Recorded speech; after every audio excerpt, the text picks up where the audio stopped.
that the entire Christian world in his lifetime was staggered and knew the name George Muller.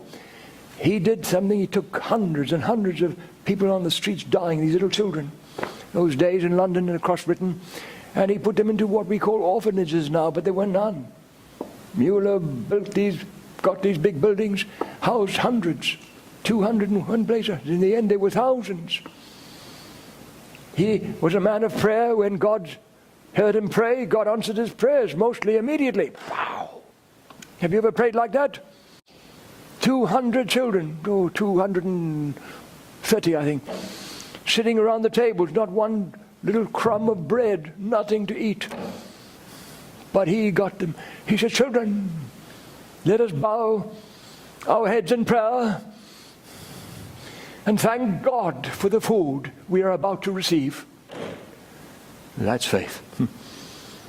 My word. They prayed. What happens? In Jesus Christ's name, he says, amen. Suddenly, as he said amen, pow, bang, some terror. The children all up, everyone runs outside, the commotion. You see this delivery cart, those days they were horses, and there's like a little mountain of bread from the bakery. And this thing toppled over just at the corner where he had prayed. And all the bread, like a mountain against the door. So, the man said, we can't sell this, you can have it. So he said, well, children, take the food God gave us, and let's go and eat. Isn't that wonderful? Now, do you think that just happens? No. That's a man of prayer. And this amazing prayers that were answered that will thrill you and stagger you, and the school of God he had to be in.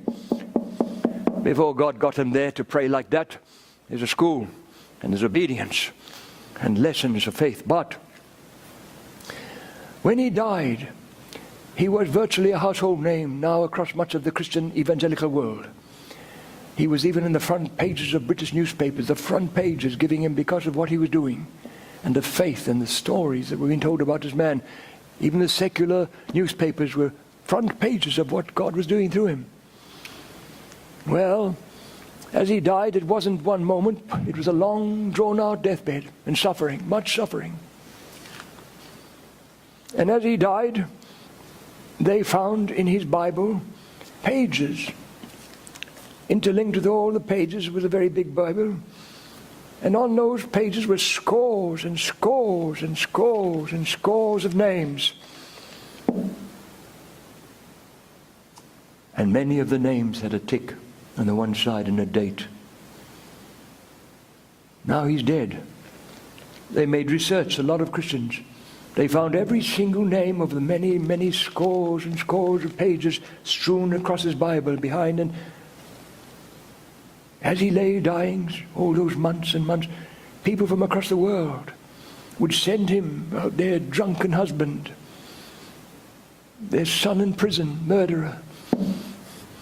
People who knew God answered his prayers, sending, crying out, pray, you pray for my son, my wayward boy is a criminal, who's drunk, who's ashamed.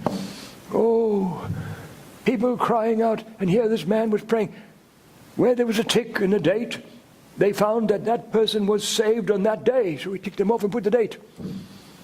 But there were many, many, many, many names that had no tick, no date. And they found that those names, not one of them was saved.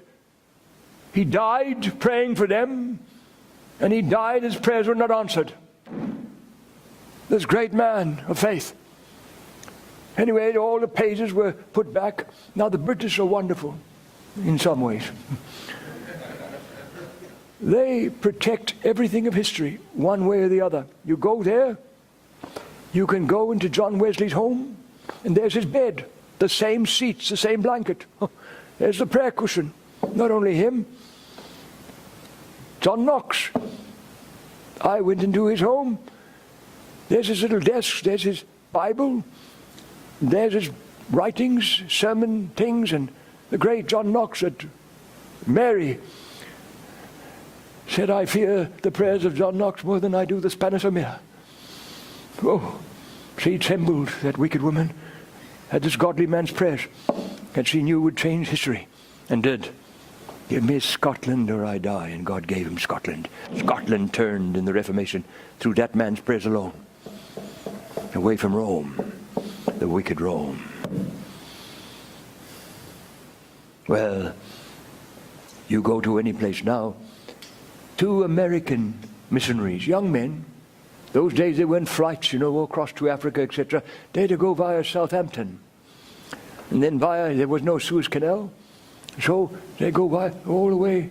It's a long, long thing. They went via Southampton. And while they were in England, they went to this great man, George Muller, his home, preserved, protected. They saw his bed, they saw his prayer cushion, they saw his table, all his writings, everything, the whole house, protected by Britain because of anything of significance to the nation, even religion. They protected it as if it's right now the man was living there. They didn't change a thing, protected. Britain only did that. France to a degree, but Britain only. Well, they saw his Bible.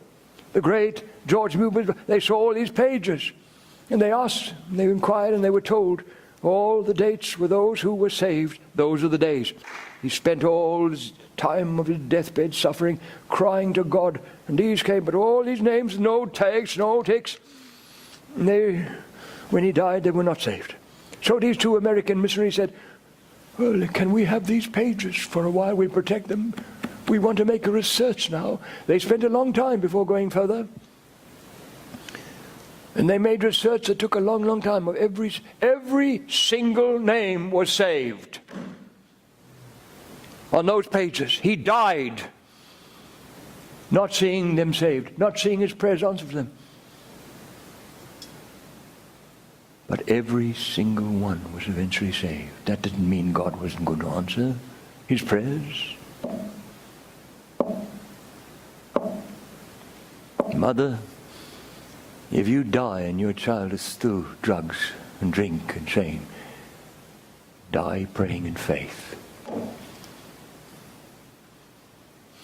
If you die and you don't see your father, your brother, your wicked friends turn to God through your prayers, die praying in faith, unswerving.